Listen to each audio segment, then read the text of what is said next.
All right, welcome back from the Oceanside Sanctuary. Jason Coker, co-lead minister, and Janelle Coker, co-lead minister, are going to talk to us about their values, practices, and priorities of their local church. Did I have that right? Yeah, absolutely. Thank you for having us. Thanks for having us here. It's a pleasure to meet you and have you here on the show at KOCT. You have lots of important things to share, and I want you to start with 150 years. Yeah. Wow. Our church is unique in that Yeah. we're one of the oldest churches in San Diego County. 2025 is our 150th year as a congregation. Wow. But we're a little different in that even though we're deeply rooted in our tradition and in this community, we're also a progressive Christian church. So that means we are open to the LGBTQ community and we advocate for social justice issues in our community. Those are very deeply important to us. Okay, yeah. So a very unique congregation, very focused on the entire community. Absolutely, Right? absolutely. And I think a few things we want the community to know about is first, we have a pantry that runs on Mondays and Fridays.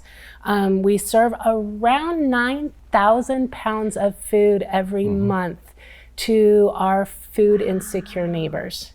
So the way it works, if anybody is in need of food, they contact us through either our church phone number or going straight to our website, and they can sign up. They need to have an appointment, and we try to get everybody in, and then we provide fresh meat, dairy. We got eggs yesterday for every single family that came. So we want people to know about that and make sure that in these tough times, people know that we have options here in Oceanside. Yeah, absolutely. So really working to serve the community in Oh, many absolutely. ways. And in addition to direct service work like the food pantry, it's also important to us to try to address the root causes of some of those issues. So another important piece of what we do is we have a team that focuses on really trying to advocate for better policies and laws at the city level, at the county level, and at the state level to try to solve the problems that are leading to people being food insecure. So for us, it's important to try to serve people's immediate needs, but also try to address those longer term systemic issues as well. That is incredibly unique for a church and a congregation to be oriented really at the root, right? And we would say that it's probably not, it may be unique in practice, but our faith and where we stand and who we believe Christ is calls us to be people that do this, that we would make sure that we are being good neighbors to everyone, regardless of who they are or what they believe. We generally find that while some people might be surprised that a church is doing these things, nobody is surprised that people who take Jesus seriously are doing these kinds of things. Most people sort of intuitively understand that this is what Jesus was about. So we just try to take his teachings as seriously as we can. Absolutely.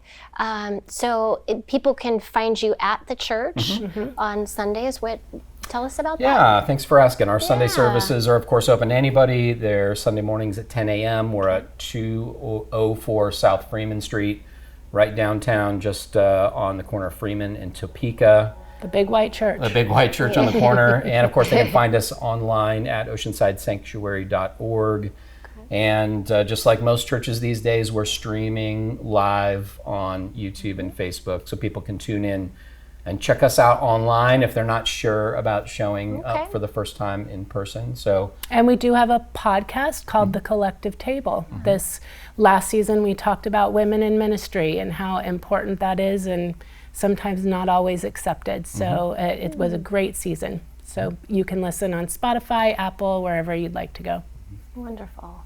Well, anything else you want to share about, you've been in this, with this church for 10 years. Yeah, it's been 10 years. Yeah. I think the only other thing I want to say is just thanks to KOCT for being such a presence in the Oceanside community. We're Osiders. We've lived here for over 10 years. Our kids went to school here, and we're just appreciative of institutions like this that are always trying to give back to our community. So thank you. Thank News you. and truth is important. It takes a village too, doesn't it? Absolutely. And we love this community and want to give back. So thank you for all the giving that you're doing. Yeah, absolutely. Thank you. Thank you so much for having us.